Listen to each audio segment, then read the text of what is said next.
In life, you have two choices.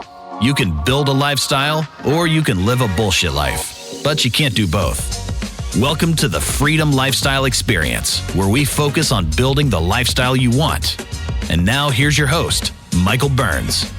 Welcome to the Freedom Lifestyle Experience. I'm your host, Mike Burns. Episode 1. Really excited to get this thing going. So I'll jump right into it. If you don't know who I am or you're just tuning into the show, the first thing I'd be asking myself is, who is this guy? What's he about? What's the show's about? Is he legit? And should I listen to him? So I'm going to start with that. So like I said, my name's Mike Burns. I'm 34 years old. I live in Salt Lake City, Utah. I'm married. I got a badass golden doodle dog named Benz, who's my best homie. But I'm a real estate guy. We've got several businesses out here in Utah. But just to give you a quick background, I grew up in a small town in California, Tehachapi, California. My parents owned like a nursery and a landscape company, a garden center. So small town, small family-owned business. To this day, that was my greatest gift I could have ever been given. Just all the lessons that I learned and seeing my dad be a business owner for 25 years in a small town and just the power of relationships, him being able to make a phone call and get anything done on a moment's notice really set me up with a strong foundation moving forward in life and business in general. So grew up in this small town. I went to college for a semester, was not my thing. To this day, my dad jokes with me. He's like, son, I'll never forget. You called me and you said, Dad, I want to make as much money as I can, as fast as I can, and I don't give a fuck what I do. And that's kind of what got me rolling. So I moved from California up to Oregon, and I got a job as an inside sales rep selling trees. So I was working for a large wholesale nursery out of Oregon, and I was an inside sales rep supporting outside sales reps in their territories. I had like 10, probably, 8 or 10 guys. But I was 19 years old. I sold between 19 and 20 years old. I sold $2 million that year, set a company sales record, and thought I was the shit. I was getting really good at sales, taking it real serious. I think I made 60 grand that year.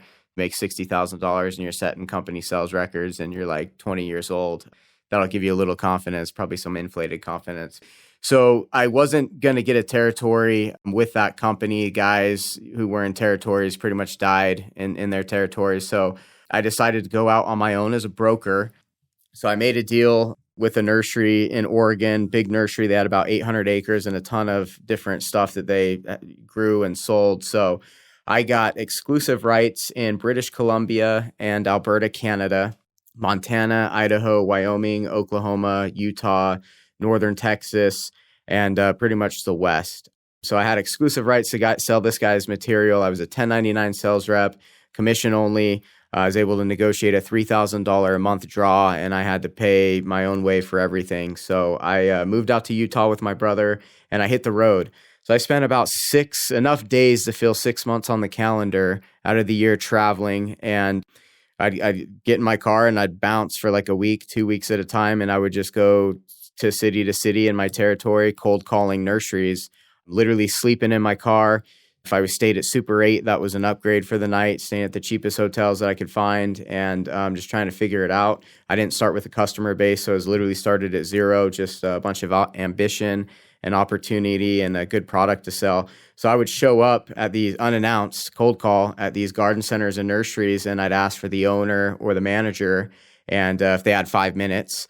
At the time, I literally would get asked if I was 16 or even old enough to drive. I had a baby face. I was, I think, 20 years old, 21 years old at the time. And I just did that for 4 years, just cold calling nurseries. Like I said, I'd ask for the owner or the manager. I'd show them my photo album of all the different plants we had and give them a catalog and availability of stuff. And I grew that territory into $500,000 of sales volume, wholesale. So I was basically supplier for these guys, selling them stuff by the semi-load. So I was doing that, getting some traction, everything was going. And then one weekend, my brother asked me, are you going to be in town this week? Dean Graziosi's coming to town. He's a real estate guy. We could go to this weekend workshop on flipping houses for free. So we went to that, ended up signing up for the program. And then we plugged into the local real estate investor group here in Salt Lake and really just dove into real estate, trying to learn about that and how to flip houses and wholesale houses. And then after about 94 offers and a year, we landed our first deal. It's crazy how it all lined up. we got lucky in every sense of the way we got lucky, but we had also been putting in time and effort for a year and out there doing it. So things lined up for us. I got a call on a Friday night. Guy said, "Hey, this guy bailed on this house. Are you interested in looking at it?" And so I went the following day, went and looked at it, and I took this guy's word for everything. I mean, his comps, his rehab estimate, literally green as green could be. So took all his numbers, and then my brother and I went and sat down with this hard money lender. It was a guy that sold his business, and he was new in the game too, thank God. So we had lunch with him and his wife, and we had the whole lunch, and then we got up and literally are saying bye and all of that, and I almost didn't even pitch the deal. So had this conversation not happened, probably wouldn't be where we are today. But as we're shaking hands and leaving, it was like now or never. I spit out like, "Hey, we actually do have a deal." And he's like, kind of looked at me funny, like, "Why would you mention this now?" But anyway, so we sit back down, tell him about the deal, give him all the information that the wholesaler gave me. And I said, "Here's the thing though, we need to close on Monday." And this is like Saturday afternoon. So him and his wife said, "Hey, give us a little time to think about it." And we were essentially asking him to lend on the purchase price of the property, and we would cover all the rehab on our end. And then when we'd sell the deal, we'd pay him off. So we left the meeting. Me and my brother were like, "Man, we really fucked that one up." And then the guy calls a couple hours later and he says, "Hey, my wife and I talked about it, and we're going to take a chance on you guys, and we're going to fund the deal." So he funded the deal Monday, and we got off to the races. Everything that could go wrong did go wrong. Hired a bad contractor. After he was a couple months, behind schedule, we ended up firing him, and then he put in a lien on the property. It was a faulty lien. We had to get an attorney and go through that whole process. We actually sold the house, and the title company withheld all the funds because the lien was on the property. So I think maybe a month after we sold the property, we actually ended up getting this guy, had an attorney involved, and he finally dropped the lien. Then we got all our money back. So long story short, we made $24,000 on that flip. I thought, hell yeah, we've arrived. This is awesome. I shut down my broker business that I'd spent 4 years building and jumped headfirst into real estate. And when we were about 3/4 of the way through with that first flip, we went and bought a second deal. And at the time in Salt Lake, it was an ARV of $500,000. And back in 2012, that was probably equivalent to $1 million home today. The rehab was like 80,000, I think, at the time. And we had no business at all doing that deal. So we took that deal down thinking we were the shit. We just made $24,000 on our first flip, and we ended up losing 50 grand on that second flip. It was all of our profits from the first deal plus my life savings. And it took us a little while to pay my dad back some money on that deal as well. So that's kind of how we got started in real estate. Ended up getting a real estate license, ended up getting a loan license. If you fast forward to where we're at today, 2021, still flipping homes. We flip about 40 to 50 houses a year. I've got a real estate brokerage. My brother and I just opened our mortgage company earlier this year. We've got about 60 rental units between multifamily deals and single family rentals here in Utah. We self-manage all of our Utah properties. So that's our primary business is real estate and mortgage. Now we're really starting to take the money we're making there and investing it into other things. So my wife and I just bought into a medical spa that we're a 20% owner of. And we've got some money in some other businesses and investment deals. We're starting to get pretty heavily involved in cryptocurrency and doing some hard money loans as well with some of our capital here on deals here in Utah. And then we've got some stuff going up in Wyoming with my buddy Luke. So kind of give you a background of who I am, what we're doing. I'm a 7-figure earner, just to throw that out there, just because people want to know, like, who am I listening to and are they legit? So we've been doing real estate for a long time. Probably, I don't know, between mortgages and real estate, easily thousands of transactions. We funded well over $200 million worth of mortgages. And that's who I am. That's what I'm doing. And a little bit of my resume. So hopefully you resonate with that. And I can check that box of being certified legit for you. But the reason I'm starting the show, guys, is when I first started getting going, and even today, I've always been looking for a place that I can plug into, whether it's a networking group, a mastermind group, whatever it might be, a podcast. I've always been looking for a place that I can plug into, learn information, be around like-minded people, and just do better and get better at, what I'm doing. So I've spent a lot of time and money on self-development, reading books, going to seminars, part of high-end mastermind groups, and just 10 years of experience now. And I really want to share my journey, share the things that I've learned, and I'm just here to provide value. And that's the whole purpose of what I'm doing. So Freedom Lifestyle Experience is the name of the show. And to break it down, freedom, just having the freedom to build the life that you want to live. We live in an awesome country. I'm very pro-America. I love this country. I love the idea of freedom, the idea of capitalism, and you truly can do and be whatever you want here and the freedom to do that. So lifestyle, and that's what we're all looking for and chasing. Lifestyle looks different to everybody, but at the end of the day, we're all looking to live this ideal life that we want, which is what I would consider to be your lifestyle. And then experience, like what is your experience here on earth? So freedom, lifestyle, experience. And for me, lifestyle is sitting down and designing and just figuring out, what do I really want in life? What does that look like? Building a plan to go obtain it, and then executing on that plan and living it, experiencing it, freedom, lifestyle, experience. So that's who I am. That's what the show is going to be about. And that's why I'm doing the show. Another thing too, just to kind of roll into the next segment here, and I've really been thinking about, what do I want my intro topic to be? And this podcast that I'm doing is such a great lesson and representation of that.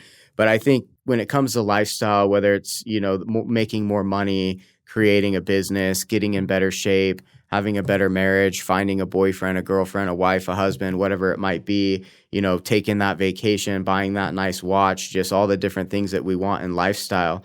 I think the gap of where we are today and then actually realizing that lifestyle and that process of being from where I am today to actually doing that, I think that's where the majority of people get stuck mentally, that either they don't know how to do it, they don't think they can do it, they don't think they're good enough to do it, they don't think they deserve it, or whatever that story might be.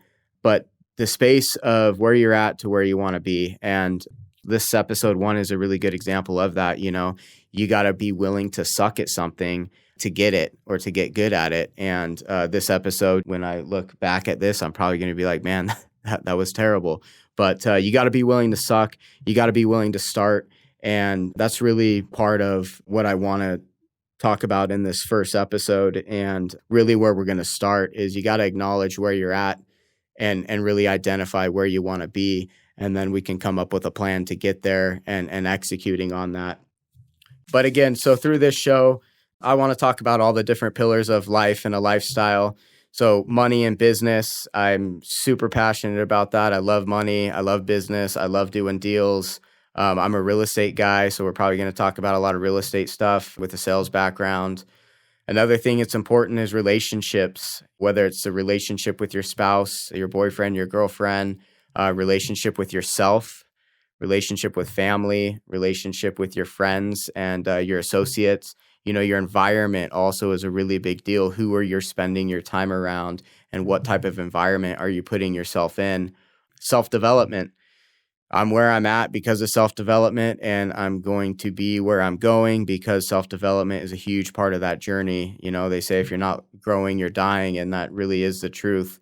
But self-development is just so huge. It's such a cornerstone of any successful person, no matter whether it's business, finances, relationships, health and fitness, whatever it might be. Self-development is super important.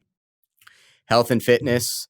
Without your health, you got nothing. And fitness, everyone worries about how they look. Everyone's self-conscious of their body. So health and fitness is such an important thing, and it's a passionate thing about me. The majority of my life, I've really struggled with my weight and how I look. I grew up, I was always shorter, kind of a little on the pudgier side, and that's really mentally been a struggle for me. And now that my whole life really, but I'm really getting that dialed in and taking my health and fitness serious. So I want to talk about that. And spirituality, I've never grew up with much of a religious influence, and a lot of people hear spiritual and they, go to religion, and that's not even part of this conversation. I think spiritual is a relationship you have with yourself. if you're living your life on purpose and really being connected to source, your God, whatever it might be. But the last 2 years have been really awesome for me because I've gone down this spiritual road, and we'll talk, more in depth about that and some experiences that I've had. But the more that I work on myself and the more that I work on the spiritual and focus on the inside, the outside gets so much better. I mean, right now I can genuinely say you pick an area in life and it's the best that it's ever been for me. And I would really attest that to doing the work inside. And as you do that, your perspective changes. And as your perspective changes, the way that you see the world also changes. And then fun and experience, the material things, the fun things. I love that shit too. I love being in a position where we can fly first class. My wife and I, we travel every, few months. We're taking a vacation. We really love to be wherever there's palm trees and blue water. You can find us there. Bought my first Rolex about this time last year. I just picked up another one, just having nice material things and some of the finer stuff that life has to offer. That's awesome too, so fun and experience. So that's all the stuff that, lifestyle really means to me. But at the end of the day, I'm here to offer value. I'm here to share my journey. And I really want to create an environment and a network in place where people can come and plug in, learn some things, meet some people. Maybe we'll get an online community going. But at the end of the day, there's so much negative bullshit going on out in the world. And I think if everyone were to just take some personal accountability, your life's going to get better and the world's going to get better. If you're focusing on yourself and you're focusing on developing and building your lifestyle and you're focused on building a better you every single day, and that's what people were focused on, this world would instantly be a better place. And that's really the entire purpose of Freedom Lifestyle Experience, why I'm doing this. And I hope you guys come along with me on the journey. I want to hear the stuff you want to talk about. So please reach out to me. Let me know what you want to hear about. Let me know some stuff you disagree with me about. Let's have some conversations and let's see where this thing goes. So I really appreciate you guys tuning in. You can follow me on Instagram at michael.burns with a Z, BURNZ. I'm on Facebook at Mr. Michael Burns. And I'm looking forward to this. We'll see you guys on the next episode. Until then, go kick ass and build that lifestyle. This is thepodcastfactory.com.